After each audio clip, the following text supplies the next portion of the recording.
लेकिन जैनियों के भगवान तो ना तो उनको ठंडक की जरूरत है, ना भोग की जरूरत है, और ना छाया की, क्योंकि विश्राम करते नहीं, फिर भी करते। ये शक्ति जब है, और इसी का परिणाम है कि भक्त जहां रहता है उसका भगवान पर तो बस चलता नहीं, लेकिन मंदिर बना लेता है तो भगवान आकर के बैठ जाता है। वो धर्म तो प्राप्त कर नहीं पाता, धर्म तो वो खोज नहीं पाता, धर्म तो कभी तुम्हें देखने में आएगा नहीं, धर्म आंखों का विषय नहीं, धर्म मति ज्ञान शुद्ध ज्ञान का विषय नहीं है। और धर्म जब भी मिलेगा किसी धर्मात्मा को पहचान। इसलिए श्रावक जब भी धर्मात्मा दिखता है उमड़ पड़ता है। धर्म नहीं दिखा तुम्हें, धर्म नहीं दिखा, धर्मात्मा दिखा तो तुम उमड़ पड़े। और यदि तुमने धर्मात्मा को समझ लिया तो धर्म समझने जैसी चीज नहीं है, धर्म तो अपने आप अनुभव में आने लग जाता है। हम घी को खोजते हैं, घी कभी देखने में आने वाला नहीं, क्योंकि वो घी किसी ना किसी घड़े में रखा हुआ। घड़ा हमें चाहिए नहीं है, और घी कभी हमें देखने में अलग से आने वाला नहीं है। अब कला जिसमें आ जाती है घी के घड़े को पहचानने की, वो घी भी पा जाता है और घड़ा भी पा जाता है। इसी धर्म को पहचानने के लिए हमें धर्मात्मा की पहचान होना चाहिए। और आज जैन धर्म में धर्मात्मा की पहचान आज भी विद्यमान है, चाहे वो राहतगढ़ हो, चाहे पठारी हो, आगे का अभी बोल नहीं रहा।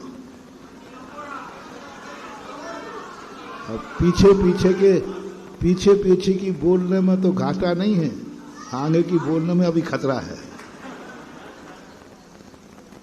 तो ये जो धर्मात्मा की पहचान है अनादिकाल से, इसी धर्मात्मा की पहचान करके आलम्बन लेकर के वो धर्म का आनंद ले लेता है। धर्म का आनंद धर्मात्मा से मिलता है। डायरेक्ट जो धर्म का आनंद लेना चाहते हैं वे कभी भी धर्म को उपलब्ध नहीं हो पाएंगे। और धर्मात्मा को यदि हमने पहचान लिया और उस धर्मात्मा को जो हम भक्ति करते हैं, जैसे आप लोग उत्साह दिखाते हैं, बस यही उत्साह तुम्हारा है। आहार देने का कोई महत्व नहीं होता, उसके बाद जो उत्साह दिखता है, जो उसको आनंद की अनुभूति होती है, उसने आहार धर्म को नहीं दिया है, धर्मात्मा को दिया है। आहार उसने धर्म को नहीं दिया है, धर्मात्मा को दिया है। आनंद धर्मात्मा का नहीं आया है, धर्म का आया है। कितनी बड़ी बात है।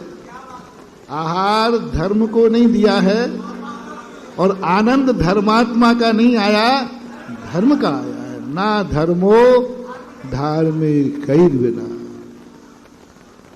उसने भगवान की मूर्ति की पूजा की है, मूर्ति पर जल ढाला है, लेकिन आनंद मूर्ति का नहीं आया, भगवान का आया है।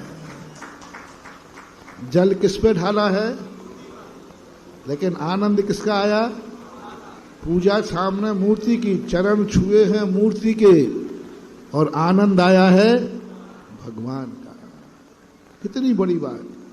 आंखों से उसने मूर्ति देखी है पाषाण की, लेकिन आनंद की अनुभूति में आया, मैंने भगवान का दर्शन किया।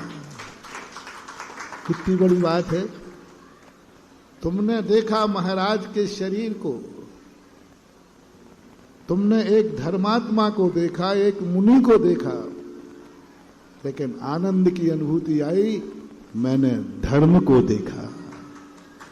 अपन मंदिर में जाकर मूर्ति देखते हैं, आंखों से पूछो क्या देख रही हो, तो क्या कहेगी? मूर्ति देख रही है।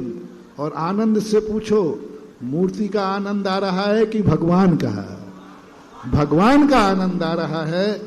बस यही जो हमारे लिए कला है, इसलिए तुम्हारे उत्साह को हम निस्वार्थ नहीं मानेंगे। तुम पक्के बनिया हो, तुम्हें मालूम है तुम्हारे पूर्वजों ने संस्कार दिए हैं कि इसके बिना तुम गुरु की शक्ति प्राप्त, उन्होंने तुम्हें संस्कार दिए। ऐसे ही नहीं कमा करके तुम बड़े बड़े मंदिर बना देते हो, क्योंकि तुम्हें संस्कार दिया है जिनवाणी ने कि भगवान से कुछ चाहिए है तो भगवान के लिए वो करो जो भगवान स्वयं न कर पाए। क्या करना है? जो भगवान स्वयं करता है वो नहीं करना। जो भगवान के लिए भगवान खुद ना कर पाए वो तुम कर लो, बाकी सब मेहरबानी अपने आप हो जाए। जैसे हमने कहा, भगवान अपना मंदिर नहीं बना सकता, भगवान के लिए अपन को बनाना है। भगवान अपना सिंहासन नहीं लगा सकता, बोलो जल्दी, अपन को लगाना है। भगवान 500 धनुष ऊपर उठ सकता है, लेकिन अपने पैरों के नीचे कमल, वो अपन को करना है। भगवान के लिए वह सब करना है जो भगवान स्वयं न कर पाए, और हम करके दिखा देंगे तो समझ लेना हमने सारी उपकारी। इसी प्रकार गुरु का है, गुरु के लिए वह करना है जो गुरु स्वयं न कर पाए। जो मैं स्वयं कर लेता हूं वो तुम्हें करने की जरूरत, मैं सामायिक कर लेता हूं। महाराज आपकी सामायिक मैं कर लूं, ऐसा करो, मेरे केशलंज तुम कर लो। कर नहीं पाओगे बेटा। जो साधु के करने योग्य है वो तो तुम कर ही, लेकिन वो साधु को कर सकते हो जो साधु के लिए होगा, लेकिन साधु स्वयं नहीं कर सकता। उस तरफ यदि तुम्हारा दृष्टि चली जाती है तो बहुत बड़ा कार्य। अभी लोग कह रहे थे यहाँ का तो पूरा बड़े मंदिर का पूरी आकृति बदल गई, मुझे पहचान में ही नहीं आ रहा है, इतने साल हो गए। कच्चे से सब कुछ पक्का हो गया। अभी बड़े बाबा के हमने दर्शन नहीं किए, अभी करता हूँ, कहीं वो भी नहीं बदल गए।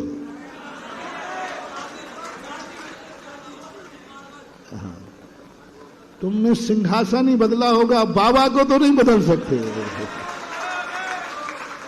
बदला होगा तो मंदिर बदला होगा, गर्भालय बदला होगा, सिंहासन बदला होगा, लेकिन बाबा तो उनको तुम बदल भी नहीं पाओगे। देखता हूं, कह रहे थे लोग यहाँ मानस स्तंभ का शिलान्यास होना। अब मैंने अभी जगह देखी नहीं, तो दोपहर में रख लो और क्या। हाँ, 3 बजे के बाद ठंडक में के बाद शिलान्यास का रख लेंगे। अभी देख लूंगा स्थान। सबके लिए बहुत आशीर्वाद। पठारी का नाम पठार से बना है, और पठार का अर्थ होता है जहाँ पर पत्थर होता है, लेकिन आजकल पठारी भी अपना रिकॉर्ड बना रहा है। मकानों में ही पठारी के पत्थर काम नहीं आ रहे, मंदिरों की नींव भी पठारी के पत्थर से भरी है।